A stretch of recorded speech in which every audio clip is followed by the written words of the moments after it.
My own daughter tried to put me in a nursing home, just so she could sell my house. What she didn't know was the house was never hers to begin with. When she came back, she found a note on the front door that made her scream. Before listening to the story, please like and subscribe. Let's start. My name's Richard. I'm 68 years old and I've lived in the same two-story house in Seattle for over 35 years. It's not some luxury mansion, but it's my pride and joy. Every brick, every flower in the front yard, I've poured my heart into it. After my wife passed away 5 years ago, I've been living alone. My daughter Emily is my only child. We used to be close. Sunday dinners, long phone calls, holiday traditions, all of it. That things changed after she married a man named Mark. Mark's one of those get-rich-quick guys, always chasing the next big thing, always scheming and always failing. The moment I met him, I knew he was trouble. He had that fake, slick smile, the kind that hides 1,000 lies. At first, Emily still came over often, but over time, her visits became less about me and more about what I owned. She'd drop little comments like, "Dad, I bet this place is worth a fortune now with the market. Ever thought about downsizing? You don't really need all this space." I brushed it off, thinking maybe she was just worried about me living alone, but then I noticed every time she visited, she'd walk around the house like she was taking mental notes. One afternoon, I came back from the grocery store and found her in my office rummaging through my desk drawers. When I asked what she was doing, she gave me this awkward smile and said, "Just looking for a pen, Dad." But I knew my desk, the pens were in the top drawer. She was digging through the bottom one where I keep my property papers. That night, I locked the cabinet. 2 weeks later, I overheard something I wasn't supposed to.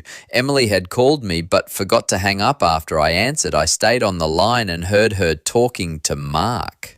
Her voice was sharp and impatient. "We need to get him into a nursing home, Mark. Once he's out, we can list the house immediately. It's worth at least $890,000. That's more than enough to pay off everything and start fresh." I just stood there, phone in my hand, heart pounding. My own daughter, my only family, was plotting to get rid of me for money.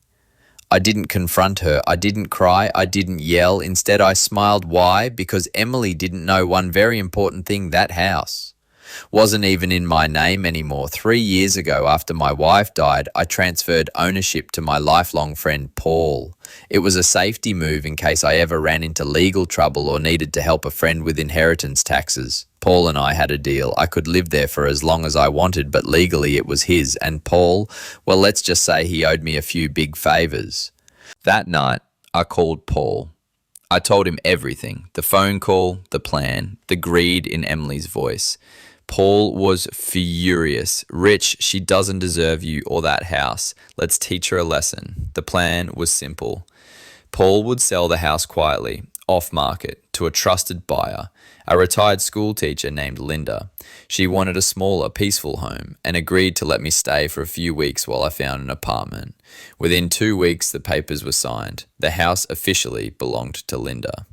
I had my bags packed and I'd found a cozy little one-bedroom across town. Before leaving, I taped one very special envelope to the front door. On a Saturday afternoon, Emily and Mark pulled into the driveway, grinning from ear to ear. I watched from my car across the street. They walked up laughing, holding a brand new set of shiny keys. Mark slid the key into the lock, but it didn't turn. He tried again. Nothing. Emily frowned, then spotted the envelope. She tore it open. Inside, in big bold letters, it said, "Dear Emily, the house you thought was mine was never yours to take. It's been sold to someone who will truly appreciate it, and the man who lived here is gone, just like the love you once had from him. Enjoy your new life without my support, Dad." Even from across the street, I could hear Emily scream, "What do you mean it's sold?" Mark started swearing, blaming her for messing up the timing. They pounded on the door, but Linda, the new owner, was already inside, smiling politely while calling the cops for trespassing. I didn't hear from Emily again until 3 months later when she emailed me asking for money.